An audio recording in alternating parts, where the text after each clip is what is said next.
and welcome to the Laughing Monkey Music Show. Today is an honor. ULI John Roth. How are you? I'm very well. Thank you, Sean. Thank you for having me here. Well, thanks for being Wherever on. you are, wherever, I where am are you? I'm in Connecticut, so Connecticut. yeah, Okay. you'll be nearby. You'll be playing, I think, like Massachusetts, Rhode Island. We do two shows in Massachusetts, Yeah, one in in New Fall York. River Yeah, and one in a place called the Music Room in Cape Cod, yeah. I might have to make West my way over to the Yarmouth. Fall River one. I think to check All you right. out. I'm excited All about right. that. So we got a lot going on. You got a lot going on this year. You've been pretty busy. No slowing down. And being a fan of yours for a long time. I of course have dorky music questions being a guitar player myself.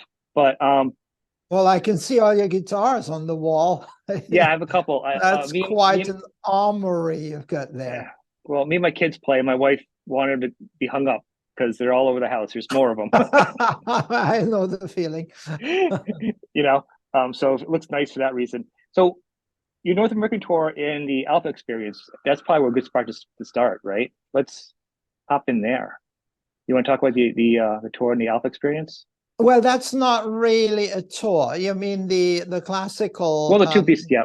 the classical thing. Yeah, that is actually the one that's still under construction, because we're trying to set up a few of these orchestra shows, but Mm-hmm. one of them has been postponed, and that was the main one. So there's not really that much I can talk about at the Okay. moment regarding that one, you know. Whereas the American tour, the North American tour, I can talk about that a lot because Yeah. it's very concrete now, and the first dates have just come in and been posted, and there's more to come. It'll be quite a long tour. I think it'll be, for us, it'll probably be a month and maybe a month and a half on the road with hopefully something like 30 shows. Wow.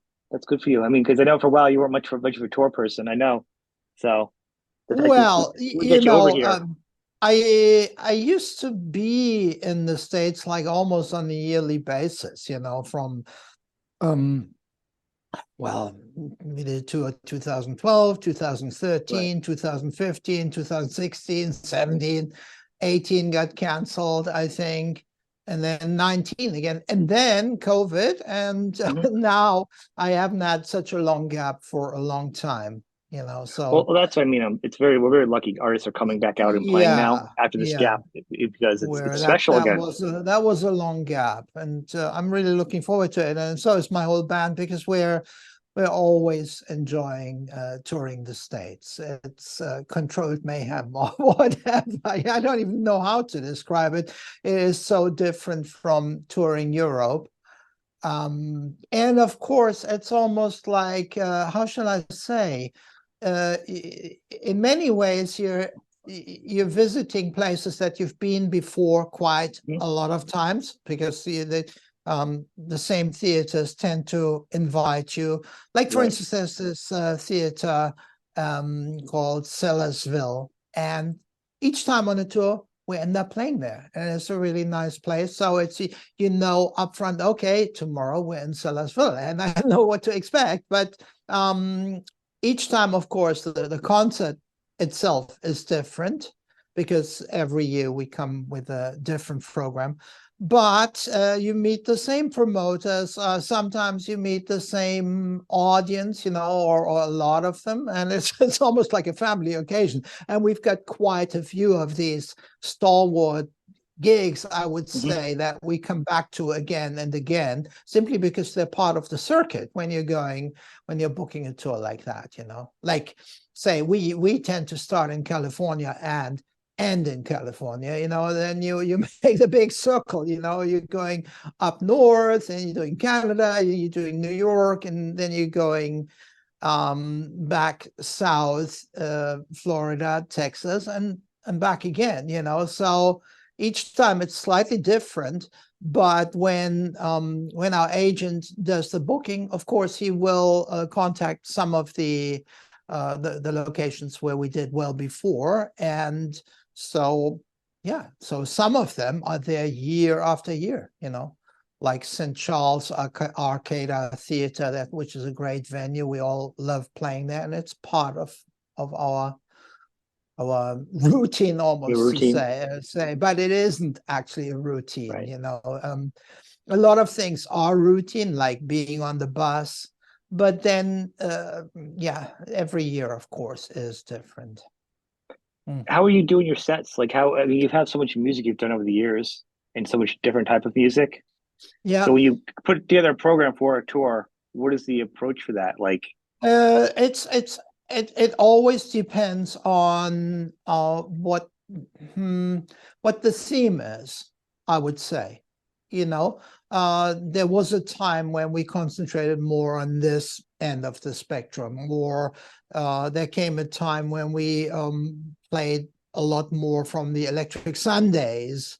mhm, Then in 2018 we had a big no yeah, that was 2018 in Europe, which was my 50th anniversary tour for 50 years being on stage. And I concocted a program which was like 3 hours long with an intermission, which sounds horribly long, but we didn't have any complaints. Maybe people were too exhausted by the end to complain, but no, I like long concerts like that, as long as you make it so that it doesn't get boring. And it's true what you said. I have a lot to draw from, and there's a lot of variety. Like, so in the middle of the set, I might, you know, get out my flamenco 9-string flamenco sky guitar and play some of that stuff, you know, and bring it all down, or do all sorts of other things, and so that it doesn't get samey. And then a program like a 3-hour program can just whiz by. And for this coming tour, I haven't decided on all the material yet, but I've got a pretty good idea. I want to do, for the first time, a mixture, and a mixture of two worlds and two sides to my musical existence, mhm. virtually, which one of which is, of course, the my main history. That's what I became kind of known for with the Scorpions and later Electric Sun, the heavy-duty guitar playing, Yep. and all that. A touch of Jimi Hendrix here, you know, and so we do that in the second half of this tour. So there's an intermission, and then the second part we play with the full band. But in the first half, at least the first hour or 1.5, I'm going to do something which originated like just before COVID hit, which was my one-man solo tour, where I just went out with a big screen, some curtains, candelabras, and I was telling stories, and I was actually performing a lot of my less known pieces, or also new pieces that I'd written especially for this occasion, sometimes with just a backing track and with the orchestra playing on the screen. And I Mhm. was performing, and that way I was able to play all sorts of pieces, which is my other side, the more, shall we say, highbrow stuff, or classically oriented, or Yes. also even folksy, because I do some songs just with vocal and guitar. And so I'm doing that in the first half. Plus, I'm doing a little TED talk for the first time, because Really? yeah, that's I haven't done that before. I've done some stuff like that in my Sky Academy teaching things, but never on stage. I'm going to do a 15-minute TED talk where I'm introducing my book, because in COVID I've written a big book, and yeah, and I'm going to present it there, and briefly talk what it's all about, because it has a lot to do with also with some of the stuff that I'm talking about in the songs, Yeah. etc. You know, in Impressed. fact, look, this is what it Oh, looks look at like. that. That is Yeah, and nice. it's a huge tome. and it's got about well, it's got 650 pages or something. It's like a coffee table book. Holy Um, moly. Do you not got sleep? Are you a vampire? How do you get all this work done? well, it was. I don't want to say it was easy, but thanks to COVID, dare I Yeah. say it, I No, I've had heard that like a lot. 2 years of pure creativity, and I used them to that purpose because I've um, I've been meaning to write a book like that for many years, but there was never any time. I started several times writing quite a bit, but I was never really happy with some of the aspects because it is not, as you can see from the title page, it's not a book about sex, drugs, and rock and roll and touring. It's not an autobiography as well. It's actually about my philosophy of life seen through the eyes of not just a musician, but through the eyes of music, Hmm. because to me, uh, I can look at everything that we see, hear, feel, and think through the eyes of music or through the ears of music. Um, that may sound a little trite, like it's all harmony or lack of harmony, but I found very early on that there are certain rules to the way music, what music is, not just on a technical level, mathematical level, but also emotional level. There are certain rules that are virtually the same that I can see these rules apply and manifest everywhere. I can see them in every tree, in everything we see, in every animal, also in ourselves, including our emotions and our thinking. You can translate everything uh, into music and vice versa. So this book has a lot to do with that. I call it the metaphysics of music, and it's not necessarily a commercial book. It wasn't meant to be a commercial book. It was just something that is the result of 50 years of searching for these Right. things because I've been fascinated by this subject for such a long time, literally ever since I started playing. And over the years, my search for answers become more intensified. And, the result is I wrote down the things that I found. And uh, yeah, and some people may find it interesting, it's not necessarily for the wider public, although I made a very big effort to also do something, create something that is artistically gratifying Yep. visually, which is why I did the entire layout completely myself, um, from beginning to end, and because I wanted something that's like an integrated whole. And if you want to, actually, you can just look at the pictures and they tell a story, you know. So that to me that was important. I wanted to really speak to as many different senses Mhm. as possible, and not just do a dry kind of whatever, That looks So awesome. I that's think it's good. it. It's great. I think fans, if you try being commercial, you never succeed in life being commercial. If you do something from your heart, you've already won. You've already succeeded. Hopefully, I mean, this is certainly not. I was certainly not trying to be commercial because otherwise I wouldn't have. Well, I wouldn't even have known how to start. No, You but know. what you talk about in all your songs and all your different projects through life and things you've done, this has come out in dribs and drabs already. So this is fantastic for somebody who's been following all these years to have it together.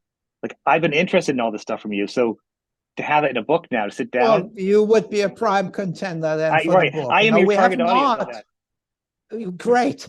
Thanks, Sean. But we have not yet printed it.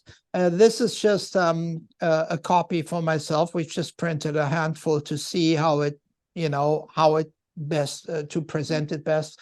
We did several versions, and this one I'm now 100% happy with. Yeah. And hopefully we will have it ready for the tour, because the original impetus for the book came through my teaching. Because as you may know, many years ago, I established this concept of Sky Academy, where we are actually talking about exactly these kind of things, and about the power of music to not just elevate ourselves, but kind of, forgive me the word, but kind of to enlighten us from within.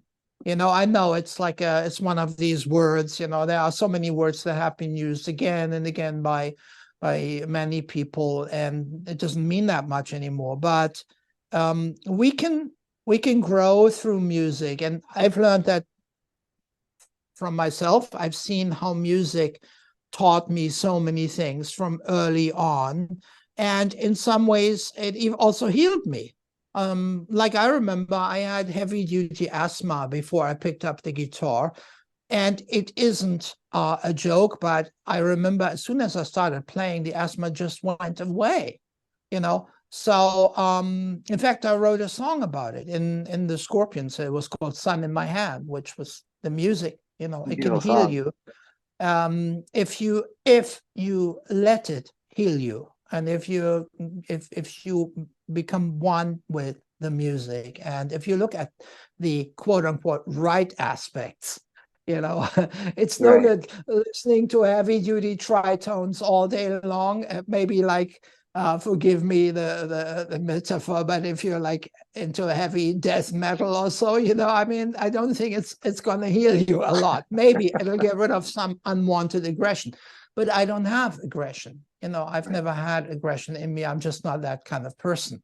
I know how to play an aggressive guitar if I have to, but that's me just role playing, getting into the thing like an actor.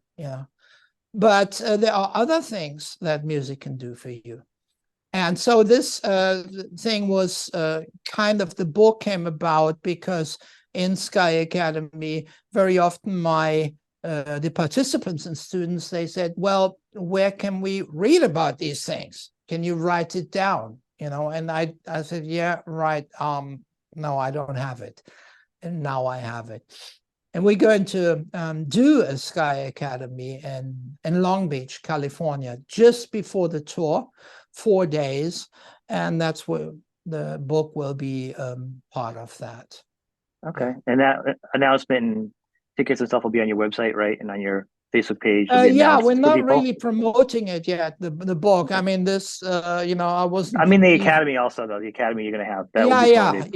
yes.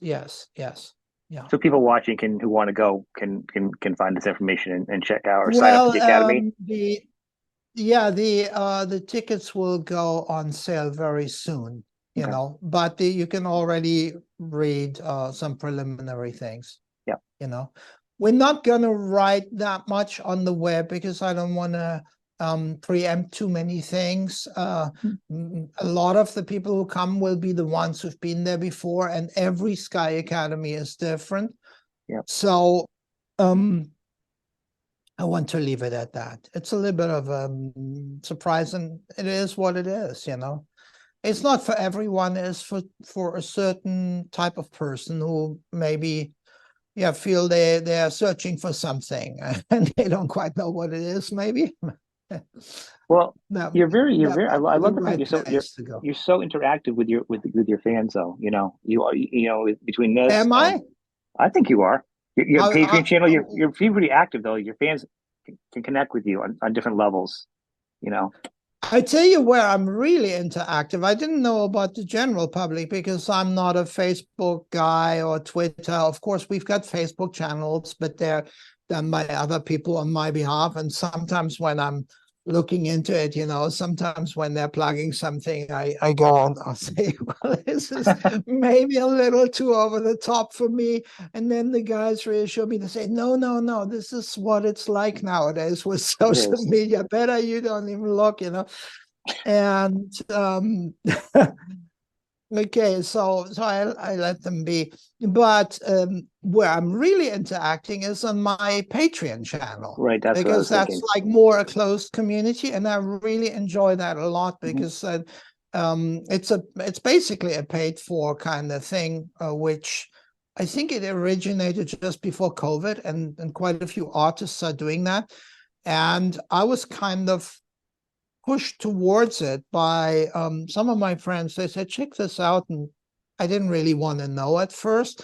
But once I looked into it, I thought, this is maybe a way where I can enjoy social Right. media, because it's not so artificial, and you can really communicate one-on-one with your audience without going like completely public and worldwide, and all these weird comments that you might get from some people who are like really way out there. Yes. Yes. I see So that. we've got our little Patreon community there, and I've been doing quite a bit of writing for that. I started writing a blog, which is something I'd never done before, and I enjoyed it, or when I'm on tour, I will give them a lot of well, basically I'm communicating like I would with my friends. Yeah. Whereas with a Facebook audience, I wouldn't necessarily do that, because it's just too superficial. And on Facebook, people, I mean, I've been told that people only go there for 5 seconds, and it's just next, next, next. It's just a huge Yeah. turnover, and a lot of it is just superficial and kind of, hey, look at me kind of stuff. Which is of course, when you promote something, that's what you have to do, I guess. you It's an know evil balance, though, but don't you think? It's a balance, yeah, I guess. yeah, yeah. But the fact you get to be the artist and you let the other people do that part, I mean, to me, social media is everybody sitting in a room and standing on a box yelling at each other, and no one's really listening to each other. I think that's what it feels like to me. And that's why something like a show like this, and I'm horrible about promoting it, it's done okay. But the point is, I don't want to do that. I want it to be a real conversation, and real fans will reach Mm, out. This is what yeah, it's about, the realness of it, and not all the other, whatever that people want to do and the clickbait, whatever. It's what have you got to say about your art? That's it. yeah, No other goofy stuff. Um, and Patreon is perfect for somebody like you, and for a lot of artists now. I think it's perfect. You know, it's yeah. no one can touch I'm it. I'm really enjoying it, and I'm taking it seriously, so I'm putting quite a bit of effort into it, because I can see it is growing in all the right directions, and it's something I've actually never ever done. And I don't think I would do it in a different environment. It just seems right. I'm enjoying it. That's awesome. Like, for instance, yesterday we had a Zoom conference. Also something which in the past I would have really not even wanted to attempt. Now I'm enjoying it. So just like, okay, I've got this big monitor here and you're there, which is why I'm always looking there. But yesterday we had people from all over the world. They got up early for this in Tokyo. There were people from Tokyo. There were people from Osaka, but there was Hamburg, there were Hawaii, all of America, Chicago, Los Angeles, you name it.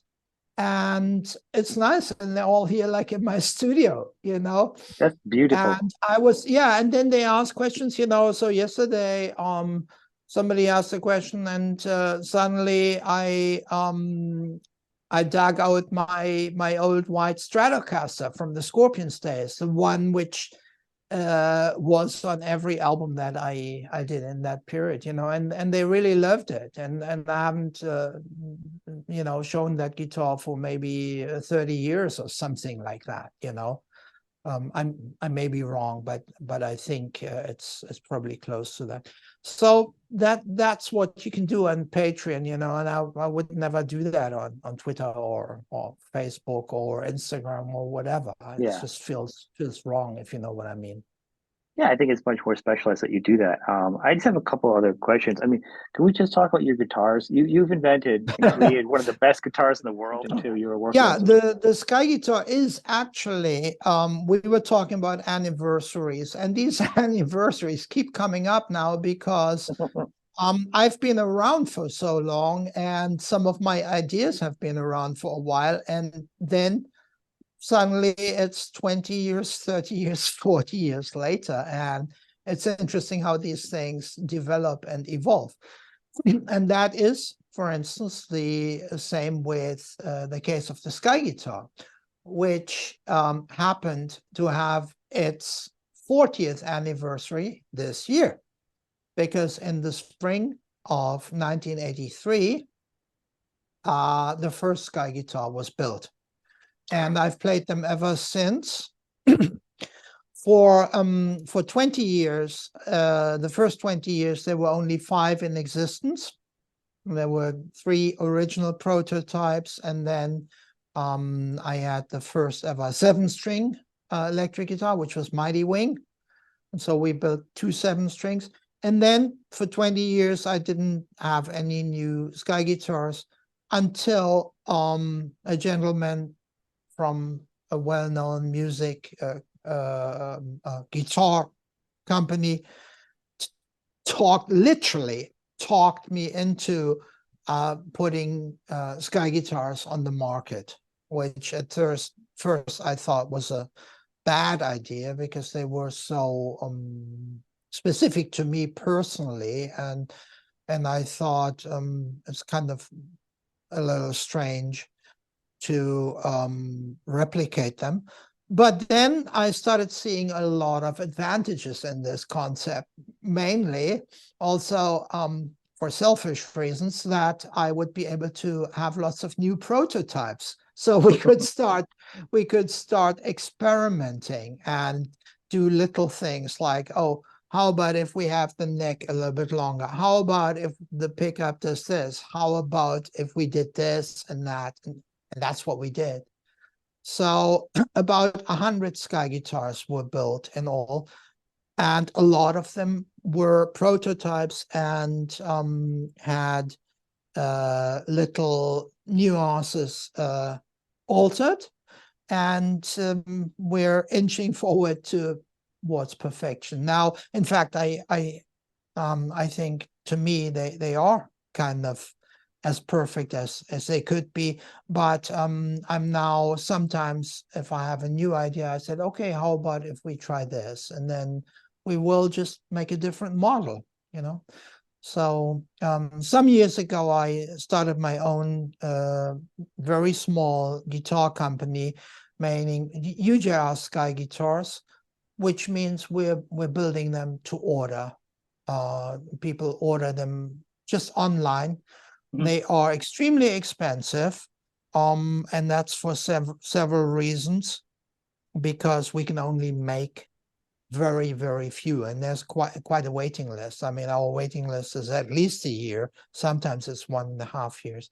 But despite them being expensive, people are buying, particularly in the States and Japan. But we've got Sky guitars in many other countries as well. And so, oh yeah, this upcoming tour Yeah. in the fall, the actual title will be Interstellar Sky Guitar, because of that, because the Sky guitar is like my main tool or voice almost, to to give the music life. And this tour will see a lot of different facets of guitar playing, Like in the first half, I will play more advanced avant-garde pieces, including some of my Vivaldi's Four Seasons, Metamorphosis renditions with the orchestra. That'll be then on the screen. I have quite a few new pieces which I'm going to do there, which are pushing the sky guitar to the limit. And then the second half, we will do we will play a lot of Scorpions, Electric Sun, stuff like that with the band, which is also important because this year, I don't know why there are so many new things or old things happening this year, but the record company of the Scorpions, BMG, have actually decided to release all the original Scorpions albums, the ones that I'm on vinyl for the first time in a long time. Yeah, because I think Flight to Rainbow and these were not available for a long time. So they're coming out in May.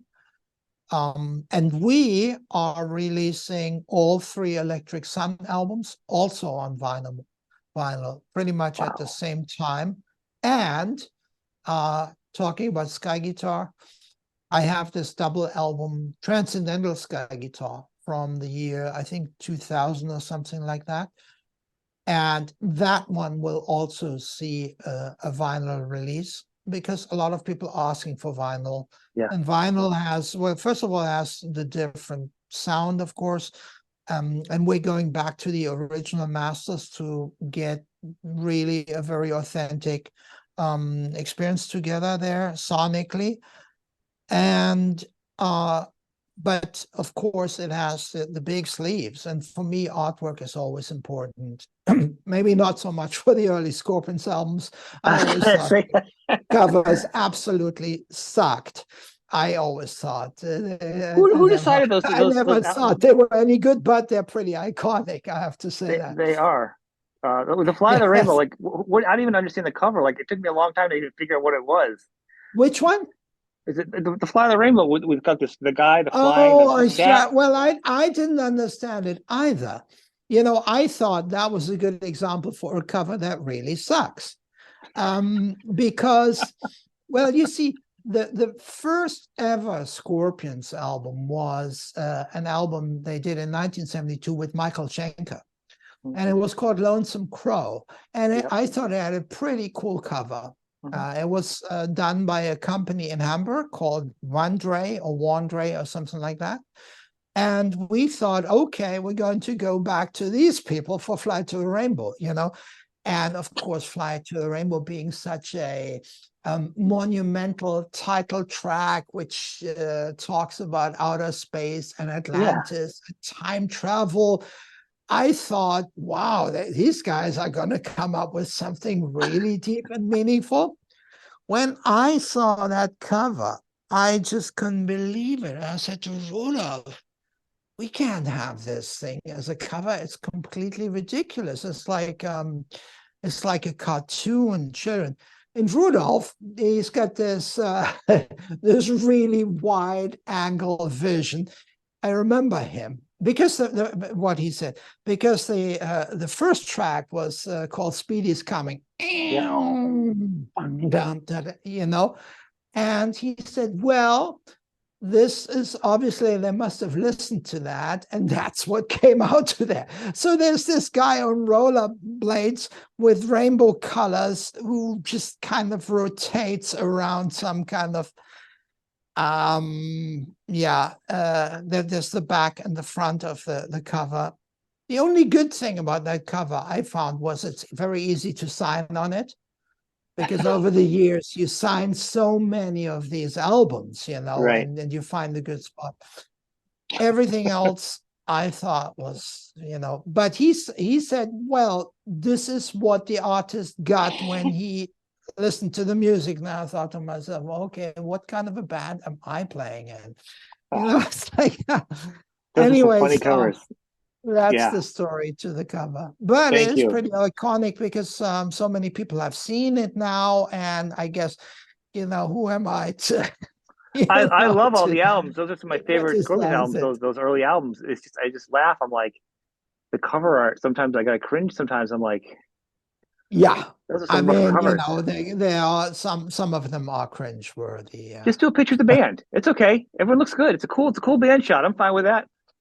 Yeah. Some of those covers are rough, but the music's always iconic with you guys, and you fantastic. I'm going to end with saying when I listen to your music, I have a playlist, and I put all of your music in from Scorpions to Evolved, to everything you've done. And I shuffle it, and it all works together in my mind. Well, So thank you.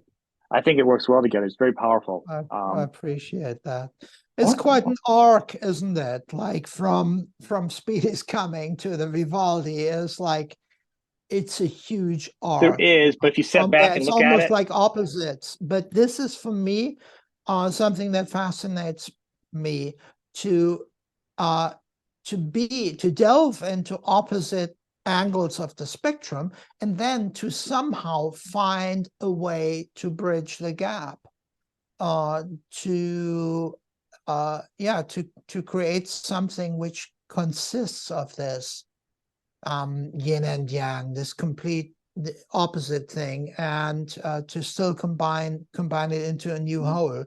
I always found that very interesting, that that mental concept. I feel it all plays well together. I want to thank you very much for being on the show. This has been fantastic. I want people to check you out, and thanks for sharing everything with me today. It's been great. Thank Thank you. you, Sean.